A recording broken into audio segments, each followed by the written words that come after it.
Hey, this is the Boss Lady with Life Choice Radio, and as you can tell, I'm here at the Doc Book Shop, and I'm here with the real Rick Ross. How are you doing tonight this evening? I'm doing wonderful. Had a wonderful turnout. Oh yeah, and this was like last minute. Yeah, it was, crazy. For a bookstore, this is the biggest turnout at a bookstore I had so far. Yeah. Okay, you know what? It's amazing because a lot of people want to know, like, who is the real Rick Ross? Can you tell us a little bit about yourself? I'm from East Texas. I noticed that. What is that called? Like Troop, Texas? Where is that? West 4 East. It's almost to the very end of East Texas. That's all I know about it. It's the woods. Okay. So how'd you go from Texas to LA? Well, my mom and my father had broke up when I was like 4 years old, and Mom was trying to find a better life for us. She felt that it was a little racist in Texas and that we would have more opportunities in California. And she moved out right during the Watts riots. Oh my gosh. All kind of things was breaking out at that time in the 60s. I remember the Watts riots. I wrote about it in the book. Amazing. What a kid from Texas, how scared I was to be there, and stuff is burning in fire trucks and police riding around in army tanks. Oh my God. It was crazy. Sounds scary. Okay, so you talk a little bit about your life. You stood here in front of a crowd of people that came from everywhere in Texas to see you tonight. But did you ever expect your life, when you look back at your life at like when you were 4, 5, 6, 7, 10 years old? Okay, because you were playing tennis. Yeah. Okay, did you ever think your life was going to turn out like this, in this magnitude? Never. I never would have thought. My wildest dreams. If somebody would have told me this prior to me going to prison, because I started to develop these skills while I was in prison, that I could share my story and that my story could be beneficial to other people, and that started in prison. So I didn't know it prior to that. Oh my gosh, it's amazing when you think about you're going around traveling, you're speaking to college students, you're speaking to people in the neighborhood. Honestly, you have. I just got Maxine Waters' Christmas party. I got a personal invitation from her to come to her Christmas party. It's you got to be kidding me. Maxine Waters, that's all over news, and she was behind a lot of the push, and wow, and you were invited to her Christmas party. Yeah. Amazing. How did that feel?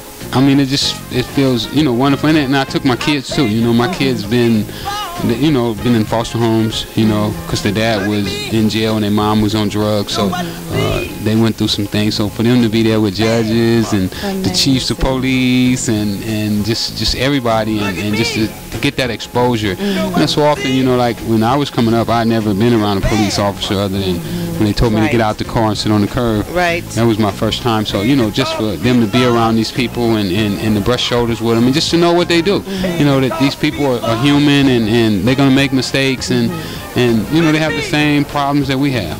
You have a message that you're giving out to the community and to the world. You're traveling all over. What is that message that you're sending? Well, the main thing, no matter where you at in life, you can pick yourself up and you can still do amazing things, I probably was at the lowest point of my life, to have a life sentence.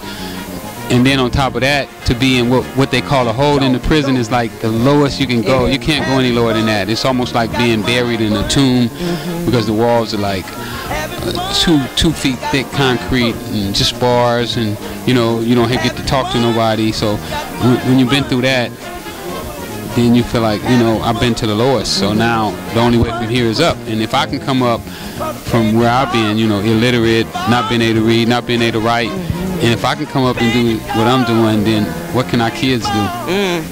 I love that. What would you say to that young man out there that feel like they're at the lowest of low and that, I don't have anything, nobody, no resources, nothing to make it?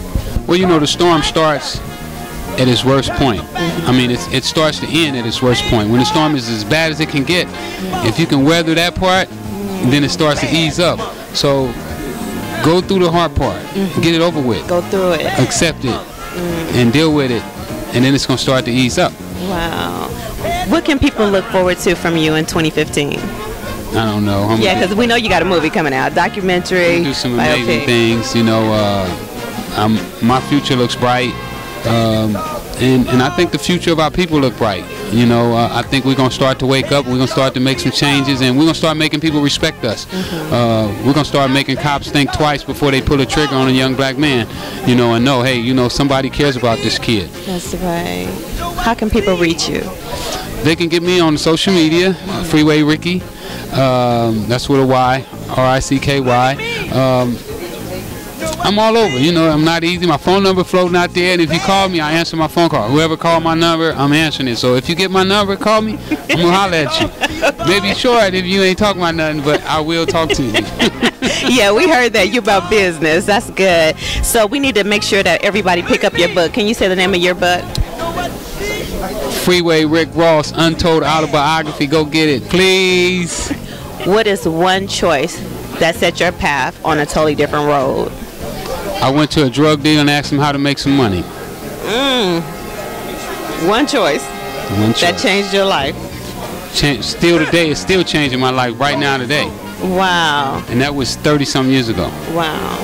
Yeah, because what you teach now is that the same skill sets that you use to sell drugs, you use as an entrepreneur today. Absolutely. It's no difference. You know, the sacrifice, the dedication, trying to be the best. You know, you got to try to be the best, and you can't put money as the main object.